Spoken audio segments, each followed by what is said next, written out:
Carrie? Okay. Thank you all for coming. Governor Kasich and the Republican-led legislature are taking our state in the wrong direction.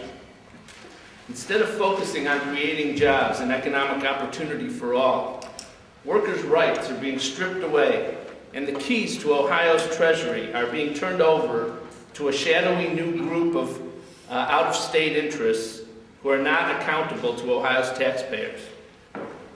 The governor should be focused on creating jobs, yet he has already driven thousands of jobs out of state by giving away our taxpayer dollars for transportation infrastructure and related development.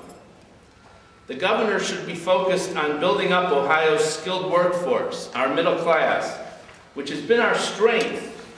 Our trained workers attract business to Ohio. Instead, the governor seems intent on tearing down Ohioans who work hard for a living. The governor should be focused on strengthening education in Ohio. Instead, the governor and the Republican legislature have already eliminated all-day kindergarten. He's threatening to slash funds for K-12 education for the first time in years and to cut teacher salaries. And he's talking about taking us back to the days of skyrocketing tuition at Ohio's colleges and universities, which drive our kids out of state. And while the GOP should be focused on jobs, instead we're seeing the presentation of an extreme, partisan, divisive agenda that will hurt the middle class. Now, Democrats, we're a diverse group. Just look at us. But we share a fundamental belief that America belongs to all of us, not just a select few. We fight for the rights of all Americans to work and raise a family with dignity and fairness. A strong middle class and economic opportunity for all is what makes America work, and it's what will keep America working. Because we're Democrats, we work to make sure all of our kids get health care and a good quality education. We work to make sure our young adults can afford to go to college right here in Ohio. We work to make sure that there are jobs available, good jobs, when they graduate. We work to make sure our parents age with dignity and get the care they so deserve. With this in mind, today we are proud to introduce our compact with Ohio's middle class. Here is what we stand for, and here is what we pledge to the people of Ohio. First, we will promote economic opportunity for all Ohioans. We will work aggressively to create, maintain, and attract good-paying jobs in Ohio. We will work to preserve those initiatives begun in the last General Assembly, including the wind and solar tax credits, the film tax credit, and the Third Frontier program. And we will pursue additional job creation initiatives, such as House Bill 43 to strengthen and expand capital investment, and House Bill 44 to free up credit for small businesses, so Ohio's small businesses can create jobs and grow. Second, we will expand opportunities for our parents and grandparents to age at home or in the community, while maintaining quality care for those who require a nursing home.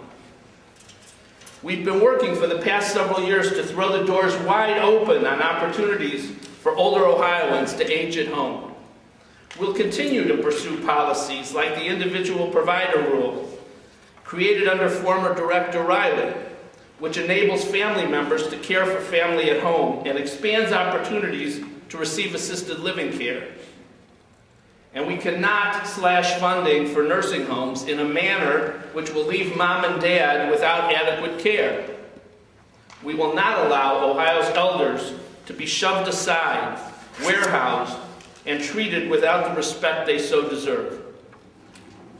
Third, we will fight for affordable health care for all Ohioans, while protecting Medicaid coverage for our most vulnerable citizens.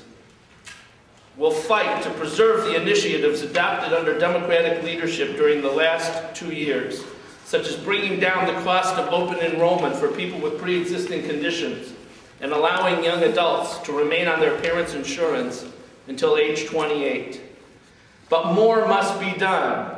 We will renew our efforts to ensure that families with diseases like autism and diabetes are not denied coverage. We will also work to ensure that Medicaid optional services, such as organ transplants, therapies, dental, and optical services, remain available to those who are most in need. And we will fight to stop reductions in reimbursements that will force doctors and other providers to stop providing care for the sick and vulnerable in Ohio. Next, I'll turn it over to Matt Salassi to continue.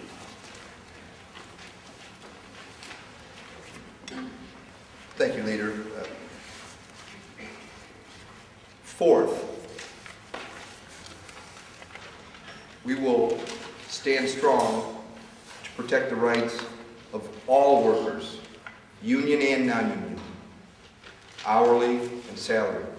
We will fight the passage of Senate Bill 5, which is an unprecedented and unwarranted attack on working people and would remove the essential balance that exists at the bargaining table between management and their employees. Senate Bill 5 would prevent police officers and firefighters all across our state from bargaining for better equipment, safety measures, for school bus drivers, cafeteria workers, and refuse workers. It would leave pay, benefits, and employment terms to be decided unilaterally by management. And it would throw teachers who strike in jail. We should all be angered by this bill. And if workers who are not part of a union think they're going to escape these initiatives and this attack, think again. Think again. For example, House Bill 61 allows employers to offer comp time instead of overtime. Effectively, this bill will lead to the elimination of overtime pay for non-union hourly workers and middle-class workers trying to make ends meet to provide a better life for their loved ones. Fifth, we will protect consumers and homeowners from those who try to take advantage of that. We will continue to fight to help homeowners and renters to remain in their homes and avoid foreclosures through bills like House Bill 56. We will continue to work to protect consumers from scams, rip-off artists, and predatory lending practices. Sixth, we will honor and protect those who protect us abroad and at home and work to keep us safe in our homes and communities. We will protect the rights of our military retirees who return to live and work right here in Ohio with bills like House Bill 106, which would enable service members to do their jobs without having to worry about their rental payments. We will work to allow women who desire to serve their country to do so fully and completely. And we must do more to make sure all our citizens feel safe in their communities with legislation like House Bill 93, which will shut down the devastating scourge of pill mills in the state of Ohio. At this point, I'd like to turn it over to Minority Whip, Representative Tracy Hurd. Representative Hurd. Thanks, Matt. I have 7 and 8. Excuse me. Beginning with 7. We will fight against devastating cuts to local communities that force already strapped middle-class Ohioans to pay more in local property and income taxes. Their approach allows the current administration a backwards way to keep their pledge of no new taxes, as they will simply shove the responsibility down the pike to our local governments. We will refuse to make painful state cuts, which would force local governments to cut vital services like police and fire, protection, police and fire protection, snow removal, and garbage pickup. We will insist on stopping past the buck budgeting by protecting local governments from drastic cuts, which will force them to raise property and income taxes. We must ensure Ohio's other assets and natural resources remain safe, clean, and affordable. This is point number 8. We must provide adequate funding to protect our parks, lakes, rivers, forests, and green spaces for future generations as well as for ourselves. We will fight to stop the sale of our state's valuable income-producing assets like the turnpike and lottery as a one-time stopgap measure to fund the operating budget. It is not our intention to create revenue by allowing outside business conglomerates to come in and toll their way to increased profits at our citizens' expense. Our priorities are to create economic opportunities for all Ohioans. Now I'll turn it over to Assistant Minority Whip, Debbie Phillips. 9th, we will work to ensure that all of our children have the opportunity for a high-quality primary and secondary education by adequately funding our public schools and reducing reliance on local property taxes. For example, we will fight cuts in funding for pre-K education and the elimination of all-day kindergarten, and we will vigorously oppose House Bill 136, which would bankrupt public education in Ohio. 10, we will keep college tuition affordable and expand job retraining programs. We must keep tuition down so that our young people are not forced out of state.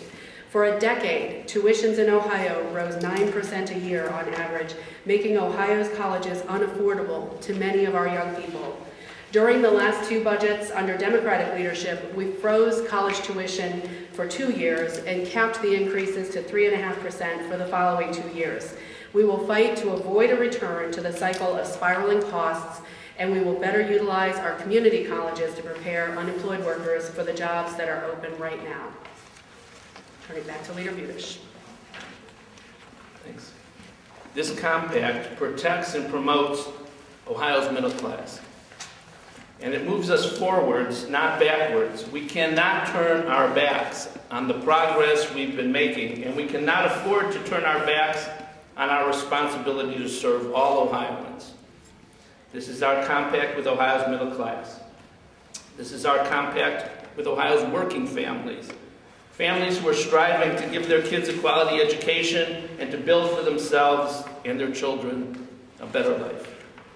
This is our compact with Ohio citizens who deserve to feel safe in their neighborhoods, comfortable in their livelihoods, and secure in their retirement. We pledge to stand up for the middle class. Thank you all for coming. And at this point, we'd be happy to take some questions.